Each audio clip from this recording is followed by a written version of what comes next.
Dear Motorsport-Magazin friends and Formula One fans, that's really it for this season.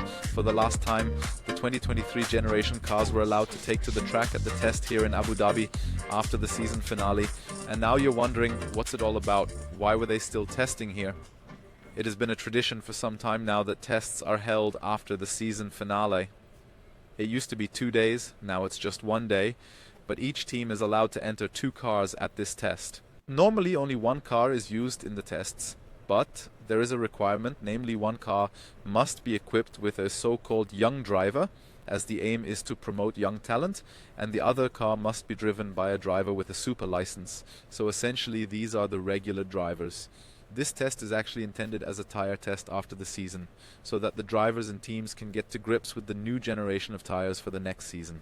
The only problem was that Pirelli didn't have any new tires with them, because the tires are actually always developed for next year during individual tests with individual teams throughout the season, and then there might be 1 or 2 free practice sessions in which they are used. But the problem was that Pirelli had developed tires that are supposed to work without heating blankets.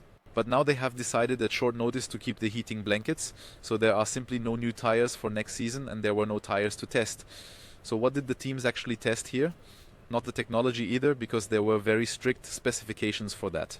The regular drivers had to drive in cars that had been used at least once during the season, which means that there were no new parts of any kind, and for the young drivers there were even stricter requirements, stricter specifications. They had to drive exactly in the specification that the car had at the season finale here in Abu Dhabi.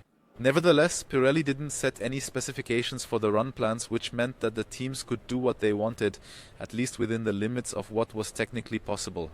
Actually 9 hours were scheduled for the entire test, but it was a bit shorter. We lost the first half hour because there was no rescue helicopter on site yet, of course.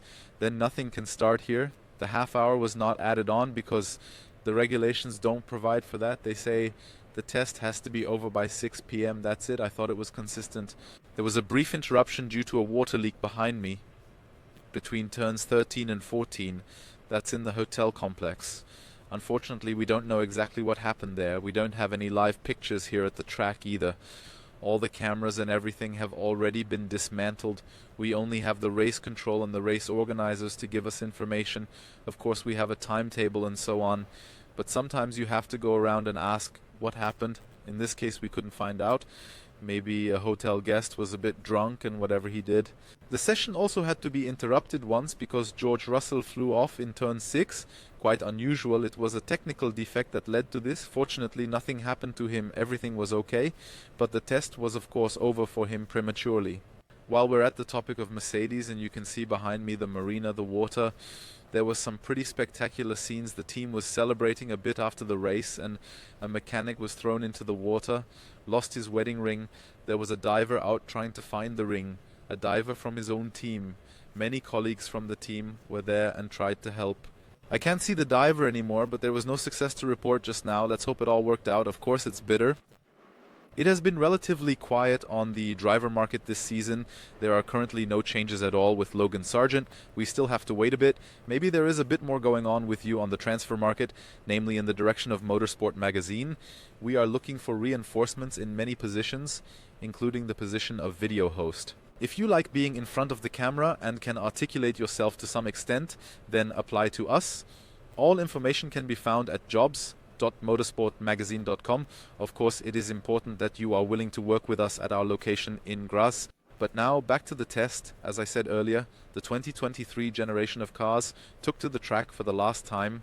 The RB19, the most successful car in Formula One history, for the last time. Checo Perez was in the car, and for him it was just any car. He was asked again what it was like to retire this supercar, and he said that the car was dominant for Red Bull, but pretty tough for himself. He hopes that they will have a really good car again next year, but then also with a good balance for him, and you could already hear that it just wasn't his car, at least with the update in Barcelona at the latest. It didn't fit anymore. But he still says he's grateful for this tough season because he's learned a lot about the car, about Red Bull's philosophy. We shouldn't read too much into that. I think he meant Red Bull's design philosophy and also about the concept of the car. A bit like the Mercedes approach, the opponents will curse their weaker days because those are the days when they learn the most in the end.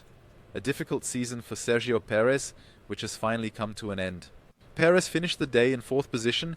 Esteban Ocon actually set the fastest time, a relatively unspectacular test, it has to be said, but in the end the time still dropped. As is always the case with tests that go into the night or into the evening hours, then the track cools down, best conditions, then everyone puts on the C5 tyres, that's why the time still dropped. Esteban Ocon in the Alpine set the fastest time, ahead of Pato Ward in the McLaren and Frederick Vesti in the Mercedes. There were actually 25 different drivers on the track today.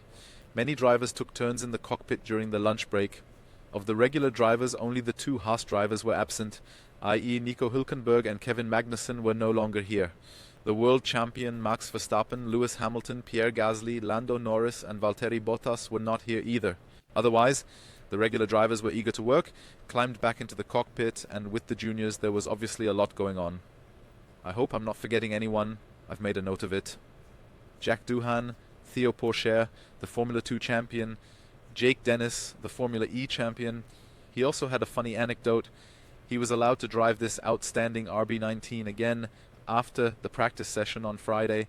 And how was that? Can you feel why this car was so outstanding?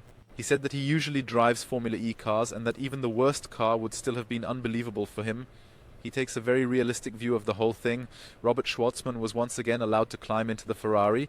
Felipe Drugovich was there, Ayumu Iwasa, Behrman, O'Sullivan, Fittipaldi, Colapinto. Fittipaldi, by the way, practically drove as a regular driver at Haas. He has already participated in F1 races and has the super license. Colapinto and Pat O'Ward, who I mentioned earlier, were in 2nd place. So there was a lot going on. If you're interested in the times, if you want to know more, have a look at our website where you'll find the report on this test. And now I have to say thank you again. I tried to do it at the end after the season finale, but I got a bit too long at the end and so we had to cut the video. So, of course, I'd like to thank you again for your loyalty, for always watching even when the season wasn't so exciting.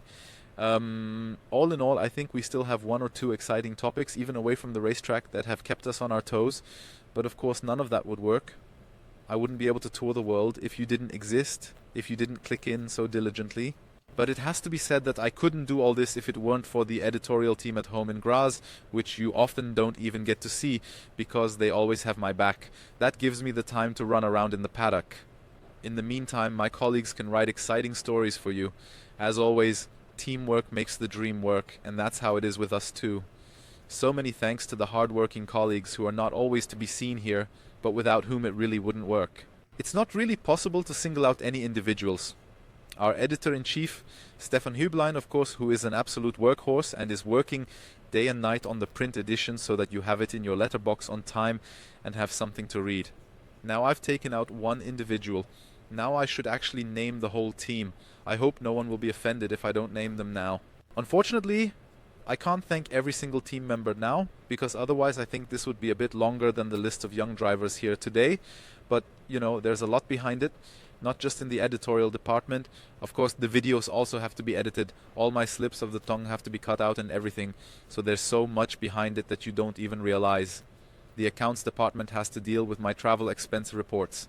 The sales department has to somehow make sure there's enough money to tour the world and finance the editorial team. So don't be angry if there's an advertisement now and then. The whole thing has to happen. That's how the whole thing works, and you continue to get free videos. I hope you will remain loyal to us in the future. You can look forward to it. Of course, there will also be lots of exciting videos in the off-season. Maybe there will be something with my esteemed colleague Roger Benoit again, the usual review of the year, which will be recorded here in Abu Dhabi. And I promise you we still have a lot planned for you during the winter break, so stay tuned. If you haven't subscribed to the channel yet, it's best to do so now. It's also best to activate the bell and then you won't miss any more videos.